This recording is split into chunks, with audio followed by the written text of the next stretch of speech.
What's the latest? Well, it's been a busy night and into the early morning hours and late morning hours now here at the lines of the Gann Fire. They've gained some ground in terms of containment. As we've been reporting, fire crews now have about 10% containment, but still a lot of damage here in this particular neighborhood. We're at the east side of the Bear Mountains foothills. We're sort of on the other side of where we were this morning when we were near New Hogan Lake. And this is an area that has already seen the fire burn through. When we were on the other side near the southeast corner of New Hogan Lake, that's where we saw active fire burning up and down the foothills. So this is an area that's still under mandatory evacuation orders. And to get a little bit more information about what's happening right now with the firefighting effort, I have Robert Foxworthy from CAL FIRE with us now. Robert, you just rolled up here. We so appreciate your coming from the fire camp. First off, how are your crews doing, and are you feeling hopeful about, getting some containment at least to report this morning? Absolutely. We're feeling hopeful. We're getting more crews in. We're starting to see those containment numbers going up, be it only 10%, but that's better than none like we've seen in previous days. We're getting crews out and doing some of those very important operations like large firing operations to tie in pieces of open line. Dozers and crews are in place, starting to put those lines in where we're not able to tie the fire into roads and things like that. So yes, I would say things are looking considerably better this morning as compared to they were yesterday morning. Now, we have some video that we captured this morning. The hillside near New Hogan Lake just covered in pretty active flames, in some cases really bright, intensely red pockets of flames up there.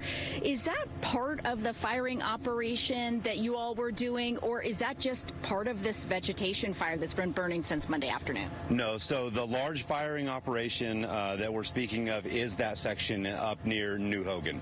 So what you're seeing is actually where the crews are taking fire and trying to bring that fire into areas that are much more controllable, easier to get those hot spots put out, and where there's less of a chance that it could jump the line. So basically it's firefighters using fire to get the fire to a safer location where we can have a better chance of stopping it and less threat of it jumping the lines.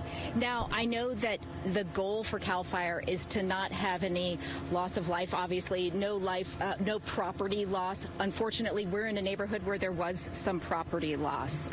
Can you talk about what's next for this neighborhood in terms of what still needs to be done? We still see some pockets of flame here and there, some hot spots that are still smoldering.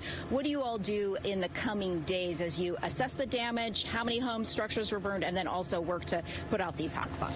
Absolutely. So we have our damage assessment teams that are en route. So they will go out to every property within the fire perimeter and next to the fire perimeter to confirm there was no damage, and if there was, determine what the structure was. Was it an outbuilding? Was it a home? And the amount of damage. So those numbers should be coming out soon.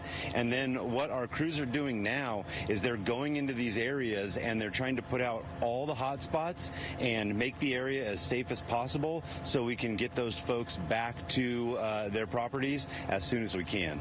Now, earlier we talked about that firing operation that was near New Hogan.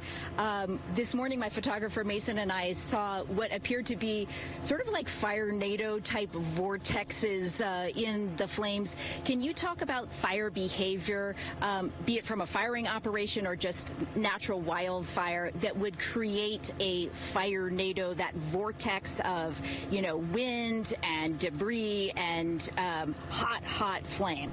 Yeah, so in this area, there's a lot of almost what we call battling winds. So there's winds that come in all different directions from the different topography, the mountains that are around, the valley, wind coming from there, off of the lakes and things like that. So that can kind of cause some turbulence in the air, and that could be some of those large dust devils or fire tornadoes, as you're calling them.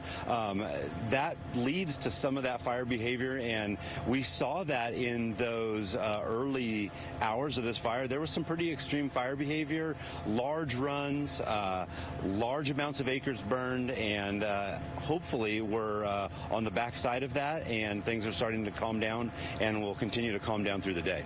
All right, Robert Foxworthy with CAL FIRE. We certainly appreciate your information and joining us here live on KCRA 3 to give us an update in person. We'll continue to track the conditions throughout the day and give you more from what we're seeing out here on the ground near the fire lines coming up at noontime today. Brandy and Mike, I'll send things back to you now.